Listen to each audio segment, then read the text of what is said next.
क्या सच में राजा दशरथ ने अपनी बेटी को त्याग दिया था? अयोध्या नरेश दशरथ की 3 पत्नियों कौसल्या, सुमित्रा और कैकेयी में से कौसल्या ने श्री राम को जन्म देने से पहले एक पुत्री को जन्म दिया था, जिसका नाम शांता था। वह अत्यंत सुंदर और सुशील कन्या थी। इसके अलावा वह वेद, कला तथा शिल्प में पारंगत थी। एक कथा के अनुसार रानी कौसल्या की बहन रानी वर्षिणी संतानहीन थी और इस बात से वह हमेशा दुखी रहती थी। एक बार रानी वर्षिणी और उनके पति रोमपद, जो अंग देश के राजा थे, अयोध्या गए। राजा दशरथ और रानी कौसल्या से वर्षिणी और रोमपद का दुख देखा न गया और उन्होंने निर्णय लिया कि वह शांता को उन्हें गोद दे देंगे। दशरथ के इस फैसले से रोमपद और वर्षिणी की प्रसन्नता का ठिकाना न रहा। कहते हैं उन्होंने शांता की देखभाल बहुत अच्छे तरीके से की और अपनी संतान से भी ज्यादा स्नेह और मान दिया। इस प्रकार शांता अंगदेश की राजकुमारी बन गई। वाल्मीकि रामायण के अनुसार भगवान राम की एक बहन भी थी, जो उनसे बड़ी थी। उनका नाम शांता था, जो चारों भाइयों से बड़ी थी। लोक कथा अनुसार शांता राजा दशरथ और कौशल्या की पुत्री थी। शांता जब पैदा हुई तब अयोध्या में 12 वर्षों तक अकाल पड़ा। चिंतित राजा दशरथ को सलाह दी गई कि उनकी पुत्री शांता ही अकाल का कारण है। राजा दशरथ ने अकाल दूर करने हेतु अपनी पुत्री शांता को अपनी साली वर्षिणी, जो कि अंग देश के राजा रोमपद की पत्नी थी, उन्हें दान कर दिया। शांता का पालन पोषण राजा रोमपद और उनकी पत्नी वर्षिणी ने किया, जो महारानी कौशल्या की बहन अर्थात श्री राम की मौसी थी। राजा दशरथ शांता को अयोध्या बुलाने से डरते थे, इसलिए कि कहीं फिर से अकाल नहीं पड़ जाए। एक समय ऋष्यशृंग अयोध्या के निकट आकर वन में तपस्या करने लगे। शांता एवं उनकी सखियों ने ऋष्यशृंग से अपने आश्रम में पधारने के लिए निवेदन किया। ऋष्यशृंग के अंगदेश में आते ही इंद्र ने संपूर्ण जगत को प्रसन्न करते हुए सहसा पानी बरसाना आरंभ कर दिया। रोमपद और उनकी पत्नी वर्षिणी ने शांता का विवाह महर्षि विभांडक के पुत्र ऋषंगी ऋषि से कर दिया। राजा दशरथ पुत्री शांता की कहानी। यह बात है त्रेता युग की। तब प्रभु श्री राम मनुष्य रूप में अवतरित नहीं हुए थे। उनके पिता राजा दशरथ अयोध्या में राज्य करते थे। महाराजा दशरथ वेदों के ज्ञाता, दूरदर्शी, महान तेजस्वी राजा थे। वे इक्ष्वाकु वंश के अतिरथी थे। अतिरथी वह योद्धा होते हैं जो एक साथ 10,000 महारथियों के साथ अकेले युद्ध करने में समर्थ होते हैं।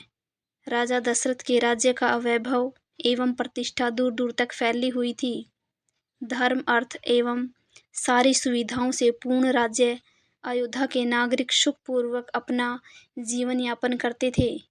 महाराजा दशरथ के अन्य मित्र थे अंग देश के राजा रोमपाद। महाराज दशरथ एवं अंगराज रोमपाद बाल्यकाल के मित्र थे। रोमपाद अंगराज बृहदर्थ के पुत्र थे। बृहदर्थ के वृद्ध हो जाने के बाद रोमपाद अंग प्रदेश के राजा बने, परंतु रोमपाद अंगराज बृहदर्थ के औरस पुत्र, प्रकृत पुत्र, जैविक पुत्र नहीं थे। अंगराज ने रोमपाद को गोद लिया था। रोमपाद यदुवंशी राजा विदर्भ के पुत्र थे। राजा विदर्भ एवं राजा बृहदर्थ अन्य मित्र थे। राजा विदर्भ के अनेक पुत्र थे, परंतु अंगराज बृहदर्थ के एक भी नहीं। तब अंग प्रदेश के राजा बृहदर्थ ने राजा विदर्भ से उनके पुत्र रोमपाद को गोद लिया था। इस तरह रोमपाद बृहदर्थ के दत्तक पुत्र हुए। अंगराज रोमपाद का विवाह राजकुमारी वर्षिणी से हुआ था। अंगराज रोमपाद को बहुत समय तक संतान प्राप्ति नहीं हुई। उन्हें यह भय सताने लगा कि कहीं उनकी भी संतान नहीं हुई तब क्या होगा। तब महाराजा दशरथ भी कोई संतान नहीं थी, परंतु अपने मित्र का मानसिक कष्ट दूर करने हेतु उन्होंने अपने मित्र रोमपाद से कहा, मित्र, यदि मेरे संतान होने तक तुझे संतान प्राप्ति नहीं होती है, तब मैं अपनी पहली संतान तुझे दे दूंगा। राजा दशरथ की पटरानी देवी कौशल्या थी। कुछ वर्ष उपरांत महारानी कौशल्या ने महाराजा दशरथ की पुत्री को जन्म दिया। उनकी पुत्री का नाम रखा गया शांता। बाल्यकाल से ही शांता दिव्य लगती थी।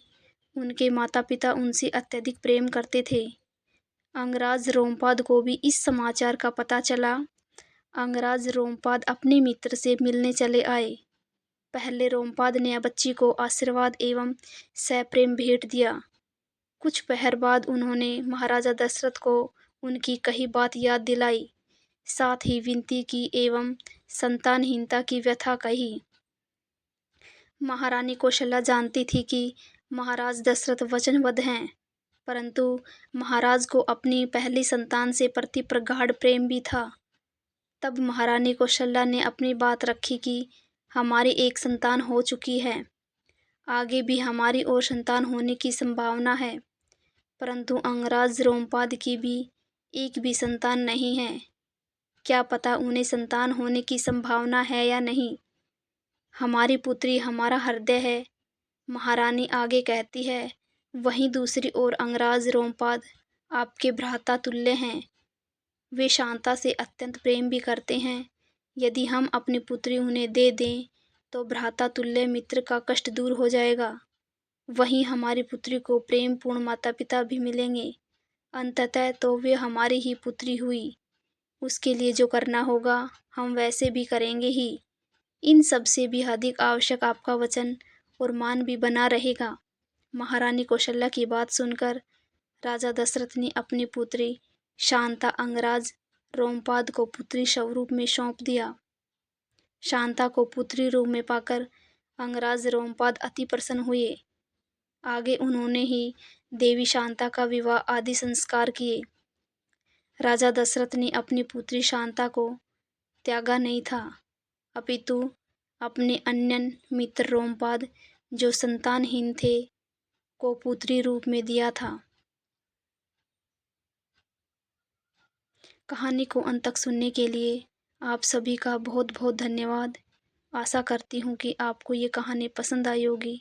अगर आपको ये कहानी पसंद आई है तो चैनल को सब्सक्राइब करना, वीडियो को लाइक करना और शेयर ज़रूर करना।